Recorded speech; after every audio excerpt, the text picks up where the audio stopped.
Hello பசங்களா, இக்னைட்டோட official YouTube சேனலுக்கு உங்களை வரவேற்கிறேன். இன்னைக்கு நம்ம என்ன சாப்டர் பார்க்க போறோம்னா ஸ்ட்ரெயிட் லைன்ஸ். இதுதான் இந்த சாப்டரோட ஃபர்ஸ்ட் லெக்சர். ஸோ இப்போ நம்ம டக்குனு டாபிக் ஃப்ளோ உள்ள போகலாம். இப்போ இந்த சாப்டர்ல நம்ம என்னென்ன பார்க்க போறோம்னா slope of a line, various forms of equation of a straight line, perpendicular distance of a point from a line, distance between two parallel lines, concurrency of three lines, and parts of a triangle. இப்போ இதுல 6 topics இருக்குது. 6 டாபிக்ஸ்ல நிறைய புது புது வார்த்தைங்க இருக்குது. அதெல்லாம் என்னன்னு ஒன்று ஒன்றா நம்ம சாப்டர் உள்ள போக போக பார்க்கலாம். ஃபர்ஸ்ட் ஸ்லோப் ஆஃப் அ லைன்னா, ஒரு லைன் வந்து எவ்வளோ லைக் ஸ்லாண்டிங்காக இருக்குது. இப்போ இது ஒரு ஹாரிசான்டல் லைன், இது ஒரு வெர்டிக்கல் லைன், இது ஒரு டயகனல் லைன்றோம்ல. ஆனால் இது வந்து எல்லா லைனையும் குறிப்பிக்காது. இப்போ ஒரு டயகனல் லைன்னா இது ஒரு டயகனல் லைன் தான், இதுவும் ஒரு டயகனல் லைன் தான். லைட்டாக டில்ட் ஆனால் டயகனல் ஆகிடும். அதனால தான் ஒரு நம்பர் இருக்கும், அந்த நம்பர் வச்சு கொடுத்தாலே ஒரு லைன் ஏதாவது ஒரு பாயிண்ட் த்ரூ பாஸ் பண்ற அப்படிதான் ஒரு யூனிக் லைனா இருக்குன்றதுக்கு தான் ஸ்லோப் ஆஃப் லைன் கொண்டு வரும். ஓகே, அதுக்கப்புறம் various forms of equation of straight line. இப்போ இதை வந்து இந்த லைனை வந்து ஒரு கோஆர்டினேட் ஆக்சிஸ், இப்படி ஒரு எக்ஸ் ஆக்சிஸ், இப்படி ஒரு ஒய் ஆக்சிஸ்ன்னு போட்டோம்னா இந்த லைனுக்கு இந்த எக்ஸ் அண்ட் ஒய் வச்சு ஒரு ரெப்ரசன்டேஷன் கொடுக்க முடியும். அதான் ஈக்குவேஷன் ஆஃப் ஸ்ட்ரெயிட் லைன். அதுக்கப்புறம் இப்போ ஒரு பாயிண்ட் இங்க இருக்குது, let's say A comma B. இது ஒரு லைன் இப்படி போகுது, இது வந்து நம்ம எல்னு வச்சுக்கலாம். இப்போ இந்த பாயிண்ட் வந்து இந்த லைன்ல இருந்து எவ்வளவு தூரத்துல இருக்குது, அதுக்கு தான் நம்ம வந்து பெர்பெண்டிகுலர் டிஸ்டன்ஸ் கண்டுபிடிப்போம். ஓகே, அதே மாதிரி இப்போ ரெண்டு லைன் இருந்துச்சுன்னா, ரெண்டு பேரலல் லைன்ஸ் இருந்துச்சுன்னா, இது ஒரு பேரலல் லைன், இது ஒரு பேரலல் லைன் இருந்துச்சுன்னா, இதுக்கு நடுவில் இருக்க டிஸ்டன்ஸ் என்னது, அதை வந்து நம்ம டிஸ்டன்ஸ் பிட்வீன் டூ பேரலல் லைன்ஸ்ல பார்ப்போம். இப்போ அதே மாதிரி மூணு லைன் வந்து கன்கரண்டா இருக்குது. இங்க கான்கரன்சின்ற ஒரு புது வார்த்தை இருக்குது, அதுக்கான அர்த்தம் வந்து நம்ம சாப்டர் உள்ள போனோடனே பார்க்கலாம். கடைசியா வந்து என்னன்னா பார்ட்ஸ் ஆஃப் ட்ரையாங்கிள். இப்போ ட்ரையாங்கிள்னாலே அதுக்கு வந்து சென்ட்ராய்டு இருக்கும், ஆர்த்தோ சென்டர் இருக்கும், சர்க்கம் சென்டர் இருக்கும். அதெல்லாம் இப்போ கோஆர்டினேட்ஸ் கொடுத்தோம்னா எப்படி கண்டுபிடிக்கலான்றத இந்த சாப்டர்ல பார்க்கலாம். ஓகே, இப்போ டாபிக் ஃப்ளோ எல்லாருக்கும் புரிஞ்சுதுன்னு நினைக்கிறேன். ஸோ நம்ம டக்குன்னு ஃபர்ஸ்ட் டாபிக் உள்ள போகலாம். ஆனா அந்த டாபிக் உள்ள போறதுக்கு முன்னாடி ஒரு சின்ன ரீகேப். ஏன்னா இந்த சாப்டருக்கு வந்து கோஆர்டினேட் ஜியோமெட்ரி ஒரு ப்ரீ ரெக்வசிட். நீங்க வந்து 2D ஜியோமெட்ரி ஆல்ரெடி தெரிஞ்சிருக்கும். அதாவது basics like distance of line, ஒரு செக்மெண்ட் எமிஸ்டன் ரேஷியோல ஸ்ப்ளிட் பண்றோம்னா அந்த ஸ்ப்ளிட் பண்ற பாயிண்ட் என்னவா இருக்கும். அதனால நம்ம ஸ்லோப் ஆஃப் லைனுக்குள்ள போறதுக்கு முன்னாடி அதெல்லாம் ஒரு சின்ன ரிவிஷன் கொடுத்துட்டு போகலாம். ஓகே, ஸோ அதான் ஒரு ஸ்மால் ரீகேப். ஃபர்ஸ்ட் வந்து distance between the points P of x1, y1 and q of x2, y2 வந்து pq is equal to square root of x2 minus x1 the whole square plus y2 minus y1 the whole square. இப்போ இது வந்து என்னதுன்னா, ஒரு coordinate axis இருக்குது x y. இப்போ இங்கே வந்து p x1 y1 இருக்குது. அதே மாதிரி சம்வேர் இங்கே வந்து q x2 y2 இருக்குது. இப்போ இங்கேருந்து இது வரைக்கும் ஒரு லைன் செக்மெண்ட் வரைஞ்சா இதோட டிஸ்டன்ஸ் என்னது, இதுதான் pq. ஓகே, அதை கண்டுபிடிக்கிறது தான் இந்த ஃபார்முலா யூஸ் பண்ணுவோம். Second point வந்து the coordinates of a point dividing the line segment joining between the points x1, y1 and x2, y2 internally in the ratio m:n. இப்போ வந்து இதே இதுக்கு வாங்க, x1, y1, x2, y2. இப்போ இன்னொரு point ஆர்னு வச்சுக்கலாம். r x, y. இது வந்து இந்த லைனை m:n ரேஷியோ ஸ்ப்ளிட் பண்ணுது. அதாவது இந்த length pr by r cube is equal to m by n. இதுதான் இந்த சென்டென்ஸ் குறிப்பிக்குது. Okay, coordinates of a point dividing, அதாவது ஒரு லைனை ஒரு லைன் செக்மெண்ட் டிவைட் பண்றது. அது ஒரு பாயிண்ட், அந்த பாயிண்ட் வந்து எந்த லைன் செக்மெண்ட் டிவைட் பண்ணுனா x1, y2, x1, y1 and x2, y2 join பண்ற லைனை டிவைட் பண்ணும். அதை டிவைட் பண்ற ரேஷியோனா m:n. இன்டர்னலினா அந்த டிவைட் பண்ற பாயிண்ட் இருக்குல்ல, அந்த பாயிண்ட் வந்து pக்கும் qக்கும் நடுவுல இருக்கும், அப்படின்னா தான் இன்டர்னலி. இதுவே எக்ஸ்டர்னலினா அந்த பாயிண்ட், இப்போ எக்ஸ்டர்னலிக்கு ஒரு எக்ஸாம்பிள் எப்படி கொடுக்குறது, லெட்ஸ் சே இங்கே ஒரு பாயிண்ட் r டேஷ்னு இருக்கு, r டேஷ். இப்போ இதை வந்து நம்ம இப்படி ஜாயின் பண்ணோம்னா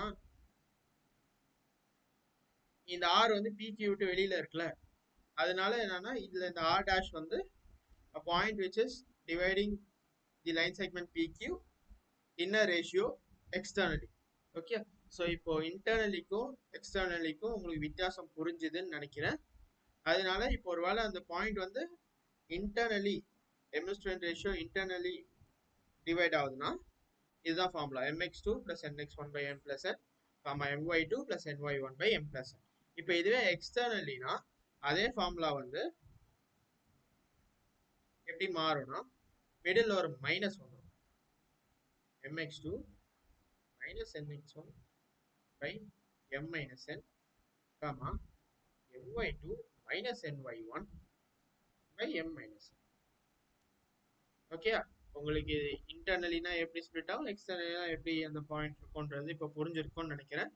நெக்ஸ்ட் வந்து என்னன்னா, இப்போ ஒருவேளை அதே செக்மெண்ட் ஃபார்முலால எம்மும் என்னும் சேம் ஆயிடுச்சுன்னா அப்போ வந்து PR by RQ is equal to M by N. ஆனால் எம்மும் என்னும் சேம்னால பிஆர்சி கூட ஆர்கியூன்னு வரும். ஸோ அப்போ பிஆர்சி கூட ஆர்கியூன்னு வந்தா பேசிக்கலி ஆர் வந்து ஒரு மிட் பாயிண்ட். ஓகே, அதுதான் coordinates of a midpoint of the line segment joining the points x1, y1 and x2, y2 னா x, y is equal to x1 plus x2 by 2, y1 plus y2 by 2. அந்த mid point வந்து எப்பவுமே லைனுக்குள்ள தான் இருக்கும், like பிக்கும் கியூக்கும் நடுவில் தான் இருக்கும். அதனால நம்ம இன்டர்னலி ஃபார்முலால எம்மும் என்னும் ஈக்குவல்னால நம்ம வந்து 1:1 ரேஷியோன்னு எடுத்துக்கலாம். ஸோ அப்போ எம்மும் என்னும் 1 சப்ஸ்டியூட் பண்ணிங்கன்னா இந்த செக்மெண்ட் ஃபார்முலால உங்களுக்கு இந்த மிட் பாயிண்ட் ஃபார்முலா வந்துடும். ஓகே, ஸோ இப்போ உங்களுக்கு இந்த ஸ்லைடு புரிஞ்சிருக்கும்னு நினைக்கிறேன். நெக்ஸ்ட் வந்து என்னன்னா, இப்போ நாம வந்து ஏரியா ஆஃப் ட்ரையாங்கிள் பார்க்கலாம். இப்போ ஒரு ட்ரையாங்கிள்னா அதுக்கு 3 சைட்ஸ் இருக்கும். அதுல 3 வெர்டிசஸ் வந்து x1, y1, x2, y2, x3, y3. இப்போ இந்த ட்ரையாங்கிளோட ஏரியா வந்து என்னதுன்னு நம்ம பார்க்கலாம். அதுக்கு தான் இந்த ஃபார்முலா கொடுத்துருக்காங்க. half of modulus of determinant of x1, y11, x2, y21, x3, y31. இப்போ எதுக்கு அங்க மாடுலஸ் இருக்குன்னா ஏரியா வந்து எப்பவுமே பாசிட்டிவா தான் இருக்கும். அதாவது ஏரியா cannot be negative.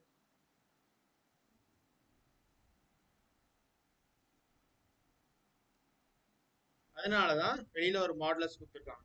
இது உள்ள ஒரு டிட்டர்மினன்ட் இருக்குது. இப்போ நீங்க உங்களுக்கு டிட்டர்மினன்ஸ் படிச்சிருந்தீங்கன்னா கண்டிப்பா இந்த டிட்டர்மினன்ட் வச்சு வேகமா சால்வ் பண்ணிட்டு போயிடலாம். இப்போ ஒருவேளை நீங்க டிட்டர்மினன்ஸ் படிக்கலைன்னா இதுதான் அந்த டிட்டர்மினன்ட்டோட expansion. half of modulus of x1 into y2 minus y3 plus x2 into y3 minus y1 plus x3 into y1 minus y2. இப்போ இதுவே வந்து நம்ம அந்த 3 வெர்டிசஸ் கொடுத்து அதுல ஏரியா ஃபார்முலா போட்டு ஆனா அந்த ஏரியா வந்து 0வா இருந்துச்சுன்னா ஏபிசி வந்து ஒரு ஸ்ட்ரெயிட் லைன்ல லை ஆகுது. அதாவது இதுக்கு இன்னொரு வார்த்தை இருக்குது, a, b, c are collinear. அப்படின்னா ஒரே லைன்ல தான் இருக்கும், ஏ சி டி இது மாதிரி தான் இருக்கும். இப்போ இதை நீங்க எப்படி கொண்டு வரலாம்னா, இது ட்ரையாங்கிள் இருக்குல்ல, இங்க வந்து நான் x1, y1 ஏ எடுத்துக்கிறேன், x2, y2 நான் b எடுத்துக்கிறேன், x3, y3 c எடுத்துக்கிறேன். இப்போ நான் இந்த b-ய கொஞ்சம் கொஞ்சமா குறைச்சிட்டு வந்து ஏசிக்குள்ளேயே ஏசியோட லைக் ஜாயின் பண்ணிட்டேன்னா அந்த ட்ரையாங்கிளோட ஏரியா வந்து 0 தானே ஆயிடும், உள்ள எதுவுமே இருக்காதுல்ல. அப்படின்னா அதுல இருந்து நம்மளுக்கு என்ன தெரியும்னா ஏபிசி கொலினியரா இருந்துச்சுன்னா கண்டிப்பா அந்த ஏரியா ஆஃப் ட்ரையாங்கிள் ஏபிசி வந்து 0வா தான் இருக்கும். இப்போ நான் இந்த போன 2 ஸ்லைட்ல சொல்லி கொடுத்த டாபிக்ஸ் வச்சு நம்ம ஒரு சில சம்ஸ் போடலாம். ஃபர்ஸ்ட் வந்து ஒரு ட்ரையாங்கிள் கொடுத்துருக்காங்க, அதுல 3 வெர்டிசஸ் இருக்குது. நான் வந்து அதை ஏ பி சின்னு எடுத்துக்கிறேன். இப்போ அவங்க என்ன கேட்குறாங்க, லென்த் ஆஃப் ஈச் சைட் கேட்குறாங்க. ஸோ ஃபர்ஸ்ட் நம்ம ஏபி போடலாமா? நம்ம லென்த் ஃபார்முலா என்னன்னு படிச்சோம், length is equal to square root of x2 minus x1 square plus y2 minus y1. Okay, so இப்போ நம்ம ab வந்து என்ன ஆகும், அப்போ square root of x2 minus x1 அதாவது 3 minus 0 plus y2 minus y1 0 minus 0 the whole square 0 தான். இதுவும் 3 minus 0 the whole square 3 square, அது உள்ள ஸ்கொயர் ரூட் இருக்கிறதால ab is equal to 3 units. ஏன்னா நம்ம யூனிட்ஸ் மென்ஷன் பண்ணல. அதே மாதிரி இப்போ பிசி வந்து என்னது, square root of x2 minus x1 the whole square b minus c the whole square plus 4 minus 0 the whole square 4 square. இப்போ இது ஸ்கொயர் ரூட் உள்ள 3 minus 3 the whole square வந்து இது 0 ஆயிடும். 4 ஸ்கொயர் தனியா இருக்குது, வெளியில ஒரு ஸ்கொயர் ரூட் இருக்கிறதால இது வந்து 4 யூனிட்ஸ். அதே மாதிரி ஏசி என்ன ஆகும், square root of 3 minus 0 the whole square plus 4 minus 0 the whole square. இது வந்து square root of 3 square plus 4 square வரும். இது வந்து square root of 9 plus 16 add பண்ணீங்கன்னா square root of 25 வந்து 5 units. ஓகே, நம்மளுக்கு வந்து இந்த மூணு சைடோட லெங்க்த்தும் கிடைச்சிச்சு. செகண்ட் கொஸ்டின் என்ன கேட்குறாங்கன்னா, point of trisection of the longest side. இப்போ இதுல வந்து லாங்கஸ்ட் சைடு வந்து என்னது, ஏசியா, ஏன்னா அதுக்கு தானே 5 யூனிட்ஸ், ஏபி 3 பிசி 4, ஆனால் ஏசி தானே 5 யூனிட்ஸ். ஸோ இதுக்குள்ள ஏசி தானே லாங்கஸ்ட் சைடு. இப்போ பாயிண்ட்ஸ் ஆஃப் ட்ரைசெக்ஷன்னா நீங்கள் அந்த சைடு ஏசியை மூணாக பிரிக்கிறீங்க. ஸோ அப்படி இருக்கும்போது அது எப்படி இருக்கும், நான் வந்து ஏசி வரைகிறேன். ஏசி நம்மளுக்கு 2 பாயிண்ட் பிக்யூன்னு வச்சுக்கலாம். இந்த பிக்யூ எப்படி இருக்கணும்னா, இந்த ஏசியை லைக் 3 ஈக்குவல் பார்ட்ஸாக பிரிக்கும். அப்போ வந்து இந்த பி அண்ட் கியூ எப்படி கண்டுபிடிக்கிறது, இதுல இருந்து நம்ம பார்த்தோம்னா இது எல்லாமே ஈக்குவல்ல, அப்படின்னா ஏபி பை பிசி வந்து என்னவா இருக்கும், இது ஒரு பாகம் பை இது 2 பாகம், மொத்தம் 3 பாகத்துல ஏபி வந்து ஒரு பாகம், பிசி வந்து 2 பாகம். ஸோ பி கண்டுபிடிக்கணும்னா நம்ம ஏசியை 1:2 ரேஷியோல டிவைட் பண்ணணும். அதே மாதிரி கியூ கண்டுபிடிக்கணும்னா ஏக்யூ பை கியூசி. ஏக்யூ வந்து அந்த 3 பாகத்துல 2 பாகம் கவர் பண்ணியதா, கியூசி வந்து ஒரு பாகமா. ஸோ இப்போ நீங்க கியூ கண்டுபிடிக்கணும்னா ஏசியை 2:1 ரேஷியோல டிவைட் பண்ணணும். இதுக்கு நீங்க அந்த செக்மெண்ட் ஃபார்முலா சொல்லியிருந்தாலும் m:1 ரேஷியோ இன்டர்னலி டிவைட் ஆச்சுன்னா அந்த ஃபார்முலா சப்ஸ்டியூட் பண்ணல, அந்த ஃபார்முலா சப்ஸ்டியூட் பண்ணி நீங்க இதுக்கான ஆன்சரை கொண்டு வந்து கமெண்ட்ஸ்ல போடுங்க கரெக்டா இல்லையான்னு சொல்றேன். ஓகே, நெக்ஸ்ட் வந்து mid point of the shortest side. இப்போ இந்த ஷார்ட்டஸ்ட் சைடு என்னது, ஏபி தானே. ஸோ மிட் பாயிண்ட் ஃபார்முலா வந்து என்னது, x1 plus x2 by 2 y1 plus y2 by 2. இல்ல ஏபினால ஏ தான் x1 y1, பி தான் x2 y2. இல்ல நம்ம சப்ஸ்டியூட் பண்ணோம்னா 0 plus 3 by 2 0 plus 0 by 2. இது வந்து என்ன வரும், 3 by 2 0. ஓகே, கடைசியா வந்து area of the triangle. Area of the triangle என்னவா படிச்சிருந்தோம், half of modulus of x1 into y2 minus y3 plus x2 into y3 minus plus x3 into y1 minus y2. உங்களுக்கு determinants செஞ்சுன்னா நீங்கள் ஆட்டோமேட்டிக்காக அந்த determinants மெத்தடுக்கு போகலாம். நான் வந்து எல்லாருக்கும் புரியணுன்றதுக்காக நான் எக்ஸ்பான்ஷன் வச்சு போடுறேன். இப்போ இதில் வந்து ஏ தான் x1 y1, பி தான் x2 y2, சி தான் x3 y3. ஸோ x1 வந்து என்ன, 0வா, 0 into anything 0 தான். ஸோ இது அப்படியே like x1 into y2 minus y3 equal to 0 plus x2 வந்து என்ன, 3 into y3 வந்து 4 minus y1 வந்து 0 plus x3 வந்து என்ன, 3 into y1 வந்து 0, y2 0. அப்போ இது என்ன ஆகும், half of modulus of 3 into 4 12. அவ்வளோதான். இது 4 minus 0 வந்து 4, 3 into 4 12. இது 0, இது 0 minus 0 0னால 0 into 3 like 0 into anything 0. So half of 12 is equal to 6 square units. Okay, இதுல இருக்கிற 4 சப்பாச்சும் புரிஞ்சுதா. அதனால area of the triangle is equal to 6 square units. Next sum பார்க்கலாம். Find the area of a regular hexagon whose center is at origin. So regular hexagon whose center is at origin and side length 6 units. Okay, so இப்போ வந்து அந்த hexagon எப்படி இருக்கும்னா ஒரு hexagon இருக்கும். இந்த ஹெக்ஸாகனோட centre வந்து 0,0 அண்ட் அதோட சைட் லெங்த் வந்து 6 யூனிட்ஸ், அதாவது இது வந்து 6 யூனிட்ஸ். ஓகே, இப்போ நாம வந்து ஒரு ஹெக்ஸாகனை டயகனல்ஸ் போட்டு பிரிச்சோம்னா 6 ஈக்குவலேட்டர் ட்ரையாங்கிளா வரும். ஒரு ரெகுலர் ஹெக்ஸாகனை நீங்க டயகனல்ஸ் போட்டு 6 பாகமா பிரிச்சீங்கன்னா, ஓகே. அப்படி இருக்கும்போது நான் இதை ஓன்னு எடுத்துக்கிறேன். இந்த ஹெக்ஸாகனை A B C D E F அப்படின்னா area of hexagon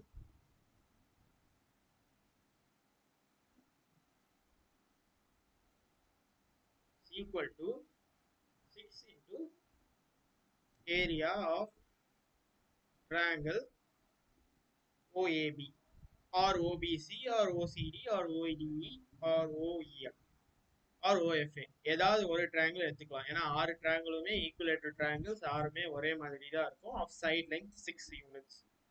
okay, so அப்போ வந்து என்ன ஆகும், 6 இன்டூ நம்மளுக்கு வந்து தெரியும் ஒரு ஈக்குவலேட்டர் ட்ரையாங்கிளோட ஏரியா வந்து 3/4 into side length the whole square. Side length இங்க என்ன 6 so 6 square 36. so இது என்ன 9 times ஆகுமா. இது வந்து நம்ம 54 square root of 3 square units. Okay, இந்த சம் புரிஞ்சதுன்னு நினைக்கிறேன். அடுத்த சம் போகலாமா. இப்போ அடுத்த சம் வந்து பாத்தீங்கன்னா a line intersects the y axis and x axis at the points P and Q. So இப்போ இந்த சென்டென்ஸ்ல இருந்து நம்ம ஒரு கிராஃப் வரையலாம். இதுதான் x axis, இதான் y axis. ஒரு லைன் பாஸ் ஆகுது. அந்த லைனை வந்து நம்ம கேபிட்டல் எல்னு எடுத்துக்கலாம். இப்போ என்ன ஆகுதுன்னா அந்த லைன் வந்து y ஆக்சிஸ் P பாயிண்ட்ல கிராஸ் பண்ணுது. ஸோ எல்லும் y இன்டர்செக்ட் ஆகிற பாயிண்ட் வந்து P. அதை வந்து நான் x1, y1 எடுத்துக்கிறேன், அசியூம் பண்ணிக்கிறேன். Let P is equal to x1, y1. அதே மாதிரி x ஆக்சிஸை Qல மீட் பண்ணுது. ஸோ அதை வந்து நான் x2, y2 எடுத்துக்கலாம்.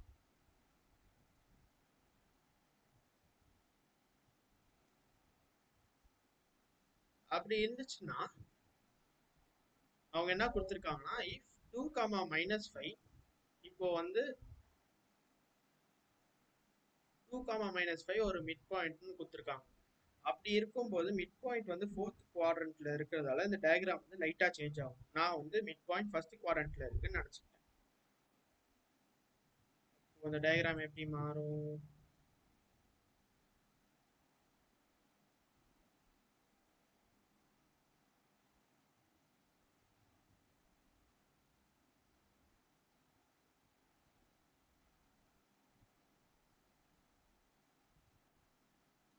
x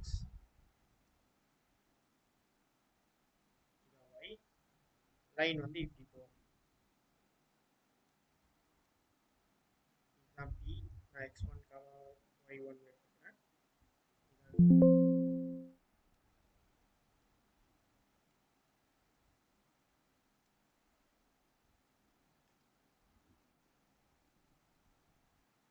இதான் q,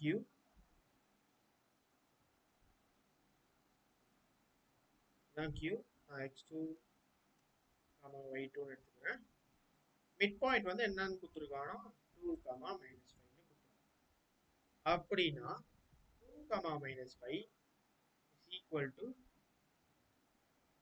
x1 plus x2 by 2, y1 plus y2 by 2. இப்போ நம்ம கிட்ட 4 வேரியபிள் இருக்கு, x1, x2, y1, y2. ஆனா நம்ம கிட்ட 2 பாயிண்ட் தான் இருக்கு. ஆனா இதுல என்ன ஒரு ட்விஸ்ட்னா p வந்து y ஆக்சிஸ்ல இருக்கு. y ஆக்சிஸ்ல இருந்துச்சுன்னா x1 வந்து ஆட்டோமேட்டிக்கலி ஈக்குவல் டு 0. அதே மாதிரி q வந்து x ஆக்சிஸ்ல இருக்கிறதால y2 ஆட்டோமேட்டிக்கலி ஈக்குவல் டு 0. அப்படி இருக்கும்போது அது என்ன ஆகும், x2 by 2,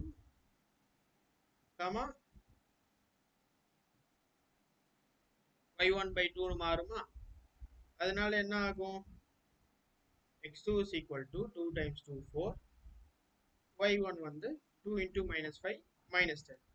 அதனால p வந்து x1 comma y1 is equal to 0 comma minus 10.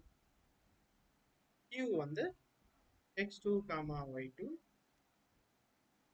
இது வந்து 4 comma y2 வந்து 0. p and q வந்துருச்சு, ஆன்சர் கிடைச்சிருச்சு. உங்களுக்கு இந்த லெக்சர் புரிஞ்சிருக்கும்னு நினைக்கிறேன். அடுத்த லெக்சர்ல பார்க்குற வரைக்கும் நான் தான் துர்கேஷ். பாய்.